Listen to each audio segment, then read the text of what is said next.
प्रणाम, मैं गरिमा सिंह। 27 दिन हो गए ये बोले हुए। 27 दिन से मैं स्क्रीन पर नहीं आई, मैंने सबसे बड़ा सवाल नहीं पूछा, पर खबरें देखती रही, खबरें सुनती रही, खबरें पढ़ती रही और ये जज्ब करती रही कि ये 27 दिन का कालखंड इस देश के राजनीतिक इतिहास में, इस देश के सामाजिक इतिहास में कितना क्रूशली अपलोड हुआ है, कितना क्रूशली दर्ज हुआ है। इस बात के लिए दर्ज हुआ कि जो सरकार बड़ी ठसक से ये कहा करती थी कि सरकार में इस्तीफे नहीं होते, उसे जबरदस्ती दबाव में अपने शिक्षा मंत्री का इस्तीफा लेना पड़ा।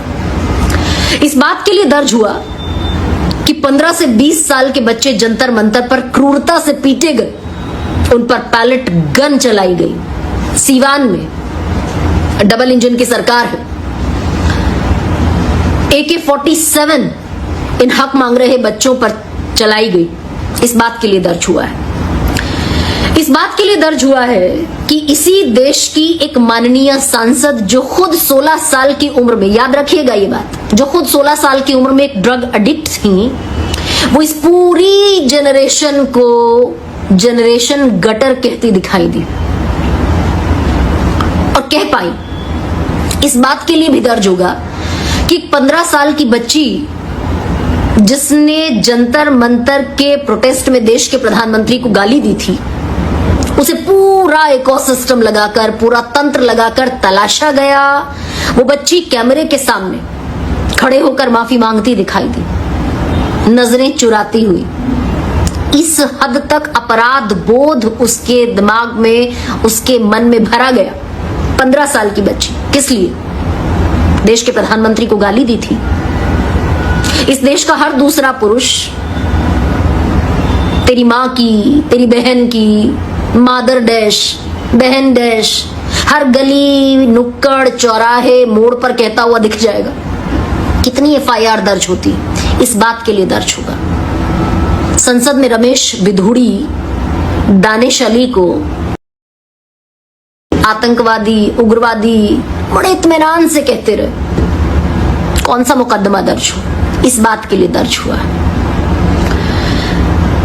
पर खैर, इस बात के लिए भी दर्ज हुआ है कि ये देश अगर भक्ति करना जानता है तो फिर पूरी शक्ति से सवाल पूछना भी जानता है और सवाल पूछेगा।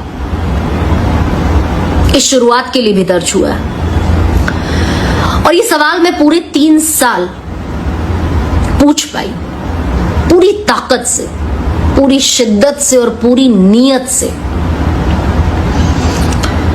पर आप में से बहुत सारे लोगों ने मुझसे यही सबसे बड़ा सवाल पूछा कि मैंने इस्तीफा क्यों दे दिया न्यूज़ 24 से।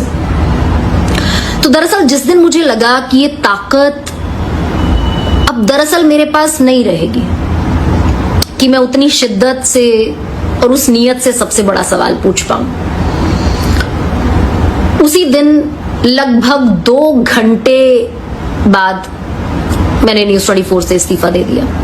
दरअसल जिस इलाके की मैं हूं, वहां का पानी कुछ ऐसा है, ले थाम अपनी अठन्नी, थमा मारे पे जाता नहीं। बहुत सारे लोगों ने कहा कि करियर के, जॉब के फैसले इमोशनल होकर नहीं लेने चाहिए। तो हमारे देहात में एक और कहावत है, थारी सारों की राय सर माथे, पर नाड़ा तो यही पड़ेगा। तो जिस घंटे लगा कि इस्तीफा देना है, उसके 2 घंटे बाद मैंने न्यूज़ 24 को अलविदा कह दिया, बगैर कुछ सोचे, बगैर कुछ समझे। और अब कुछ और बातें आपको और बताती हूं। ये तय जान लीजिए, और मैं आज जब उस कुर्सी पर नहीं बैठी तब ये बात आपसे कह रही हूं। ये तय जान लीजिए कि सरकार से सवाल पूछना आसान नहीं, सत्ता से सवाल पूछना आसान नहीं। ये वो दौर नहीं है दरअसल जब डॉक्टर मनमोहन सिंह के सामने रिपोर्टर अपना माइक आईडी लगाकर खड़ा हो जाता है, घोटालों पर सवाल पूछता है और डॉक्टर मनमोहन सिंह कहते हैं कि मेरे पास छिपाने के लिए कुछ नहीं। ये वो दौर नहीं है जब लालकृष्ण आडवाणी जैन हवाला कांड में सिर्फ नाम आने भर पर सांसदी से इस्तीफा दे देते हैं और संसद की चौखट नहीं लांघेंगे जब तक दूसरे चुनाव में नहीं जीत कर आएंगे। ये लालकृष्ण आडवाणी करते हैं। चाल चरित्र और चेहरे वाली party, party with the difference वाली पार्टी। वो दौर नहीं है, ये वो दौर नहीं है जब दूरदर्शन पर जनवाणी कार्यक्रम में विनोद दुआ सवाल पूछते थे और सवाल पूछने भर से मंत्रियों की कुर्सियां हिल जाया करती थी या कुर्सी चली जाया करती थी। वो दौर नहीं है। तो सरकार से, सत्ता से सवाल पूछना बहुत आसान नहीं है। ये मैं बड़े यकीन से, बड़े अनुभव से आपको कह रही हूं। ये दरअसल ट्रोलर्स का दौर है। आप सवाल पूछेंगे तो स्टूडियो में उत्पाती, हुड़दंगी, उन्मादी लोगों को भेजा जाएगा। फिर वो सोशल मीडिया पर अपनी ट्रोलिंग आप पर आजमाएंगे। ये वो दौर है। तो सवाल पूछना आसान नहीं है। अब एक और सवाल पर आती हूं आपके। आप में से बहुत सारे लोगों ने मुझसे पूछा, तो हाँ, उसके पहले ये जरूर कि मैंने न्यूज 24 से खुद इस्तीफा दिया है, अपनी मर्जी से दिया है, पूरे होशो हवास में दिया है, बगैर गणित लगाए दिया है, हाँ, बगैर किसी कैलकुलेशन के। अब एक और बात पर आती हूं। आपका एक और बड़ा सवाल है कि मैं क्या करूंगी। तो अगर अपने दिल का सबसे गहरा कोना मैं आपके सामने जस का तस रख देती हूं, तो मुझे सच में नहीं पता कि मैं क्या करूंगी। बस मुझे ये समझ में आता है कि मैंने बेहतर किया है, मैं बेहतर करूंगी, क्योंकि इस 3 साल की जर्नी में आप में से बहुत सारे लोगों ने मुझे राष्ट्र विरोधी, राष्ट्रद्रोही, देशद्रोही, वामपंथी तक कहा, और मैं सच में नहीं समझ पाई कि मैं घोर आस्तिक, विवाह और परिवार की संस्था में विश्वास रखने वाली लड़की सिर्फ एक सवाल पूछने भर से कैसे वामपंथी हो गई। मैं नहीं समझ पाई। पर सवाल सिर्फ इस देश की परंपरा नहीं रहे, सवाल सनातन की भी परंपरा है। सनातन में एक श्लोक है, अथातो ब्रह्म जिज्ञासा। सवाल मूल है, प्रकृति का मूल है। तो कुल मिलाकर मैं एज ऑफ नाउ ये तो नहीं बता सकती कि मैं क्या करूंगी। बस एक वादा आपसे कर सकती हूं, अपने बारे में एक दावा कर सकती हूं, आपसे एक वादा कर सकती हूं कि सवाल तो पूछे जाएंगे। सवाल तो निश्चित और निश्चित पूछे जाएंगे, और उतनी ही ताकत से, उतनी ही शिद्दत से, उसी नीयत से पूछे जाएंगे।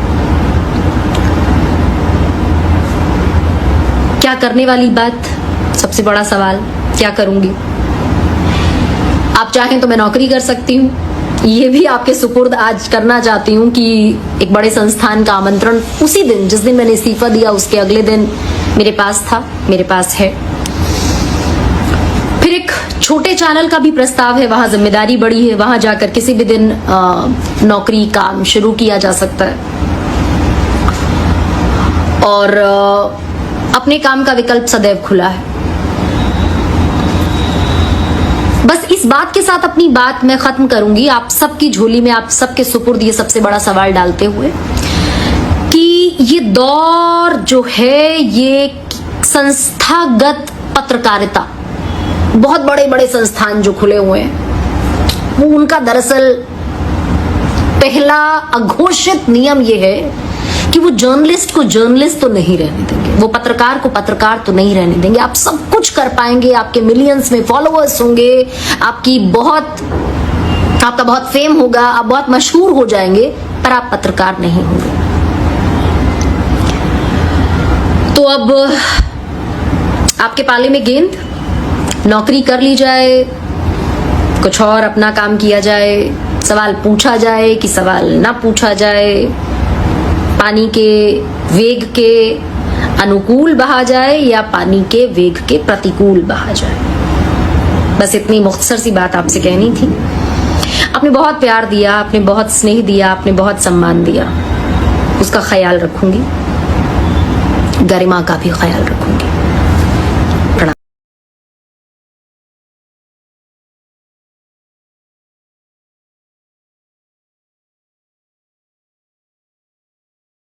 प्रणाम, मैं गरिमा सिंह। 27 दिन हो गए ये बोले हुए।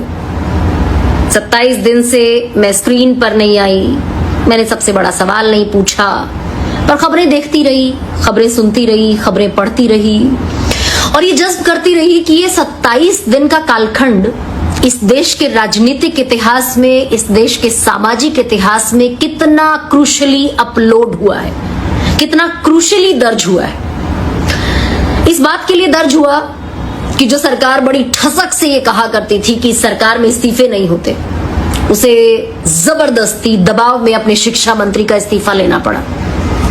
इस बात के लिए दर्ज हुआ कि 15 से 20 साल के बच्चे जंतर मंतर पर क्रूरता से पीटे गए, उन पर पैलेट गन चलाई गई। सीवान में डबल इंजन की सरकार है, AK-47 इन हक मांग रहे बच्चों पर चलाई गई। इस बात के लिए दर्ज हुआ है, इस बात के लिए दर्ज हुआ है कि इसी देश की एक माननीय सांसद जो खुद 16 साल की उम्र में, याद रखिएगा ये बात, जो खुद 16 साल की उम्र में एक ड्रग एडिक्ट थी, वो इस पूरी जनरेशन को जनरेशन गटर कहती दिखाई दी और कह पाई। इस बात के लिए भी दर्ज होगा कि 15 साल की बच्ची जिसने जंतर मंतर के प्रोटेस्ट में देश के प्रधानमंत्री को गाली दी थी, उसे पूरा इकोसिस्टम लगाकर, पूरा तंत्र लगाकर तलाशा गया। वो बच्ची कैमरे के सामने खड़े होकर माफी मांगती दिखाई दी, नजरें चुराती हुई। इस हद तक अपराध बोध उसके दिमाग में, उसके मन में भरा गया। 15 साल की बच्ची किस लिए? देश के प्रधानमंत्री को गाली दी थी। इस देश का हर दूसरा पुरुष तेरी मां की, तेरी बहन की, मादर डैश, बहन डैश, हर गली नुक्कड़ चौराहे मोड़ पर कहता हुआ दिख जाएगा। कितनी FIR दर्ज होती, इस बात के लिए दर्ज होगा। संसद में रमेश विधुड़ी दानिश अली को आतंकवादी, उग्रवादी बड़े इत्मीनान से कहते रहे, कौन सा मुकदमा दर्ज हो, इस बात के लिए दर्ज हुआ है। पर खैर, इस बात के लिए भी दर्ज हुआ है कि ये देश अगर भक्ति करना जानता है तो फिर पूरी शक्ति से सवाल पूछना भी जानता है और सवाल पूछेगा। इस शुरुआत के लिए भी दर्ज हुआ है और ये सवाल मैं पूरे 3 साल पूछ पाई, पूरी ताकत से, पूरी शिद्दत से और पूरी नीयत से। पर आप में से बहुत सारे लोगों ने मुझसे यही सबसे बड़ा सवाल पूछा कि मैंने इस्तीफा क्यों दे दिया न्यूज़ 24 से।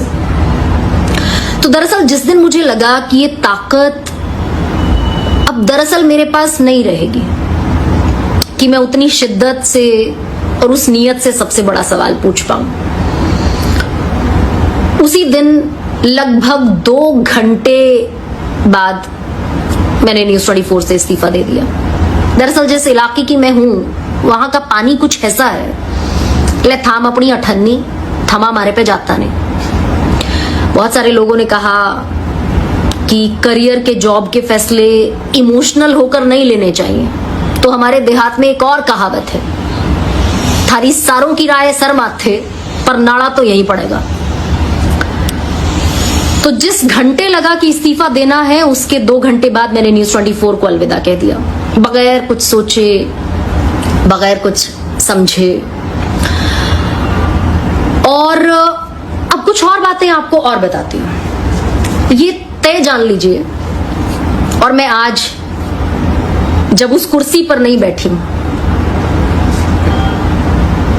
तब ये बात आपसे कह रही हूं। ये तय जान लीजिए कि सरकार से सवाल पूछना आसान नहीं, सत्ता से सवाल पूछना आसान नहीं। ये वो दौर नहीं है दरअसल जब डॉक्टर मनमोहन सिंह के सामने रिपोर्टर अपना माइक आईडी लगाकर खड़ा हो जाता है, घोटालों पर सवाल पूछता है और डॉक्टर मनमोहन सिंह कहते हैं कि मेरे पास छिपाने के लिए कुछ नहीं। ये वो दौर नहीं है जब लालकृष्ण आडवाणी जैन हवाला कांड में सिर्फ नाम आने भर पर सांसदी से इस्तीफा दे देते हैं और संसद की चौखट नहीं लांघेंगे जब तक दूसरे चुनाव में नहीं जीत कर आएंगे। ये लालकृष्ण आडवाणी करते हैं, चाल चरित्र और चेहरे वाली party, party with the difference वाली पार्टी। वो दौर नहीं है, ये वो दौर नहीं है जब दूरदर्शन पर जनवाणी कार्यक्रम में विनोद दुआ सवाल पूछते थे और सवाल पूछने भर से मंत्रियों की कुर्सियां हिल जाया करती थी या कुर्सी चली जाया करती थी। वो दौर नहीं है। तो सरकार से, सत्ता से सवाल पूछना बहुत आसान नहीं है।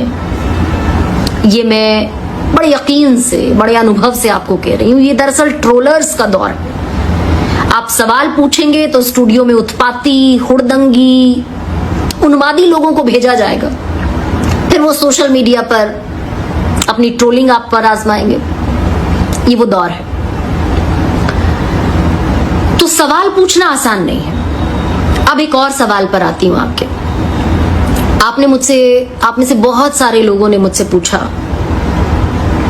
तो हाँ, उसके पहले ये जरूर कि मैंने न्यूज 24 से खुद इस्तीफा दिया है, अपनी मर्जी से दिया है, पूरे होशो हवास में दिया है, बगैर गणित लगाए दिया है, हाँ, बगैर किसी कैलकुलेशन के। अब एक और बात पर आती हूं। आपका एक और बड़ा सवाल है कि मैं क्या करूंगी।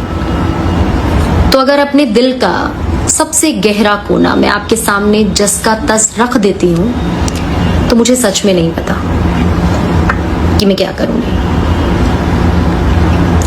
बस मुझे ये समझ में आता है कि मैंने बेहतर किया है, मैं बेहतर करूंगी, क्योंकि इस 3 साल की जर्नी में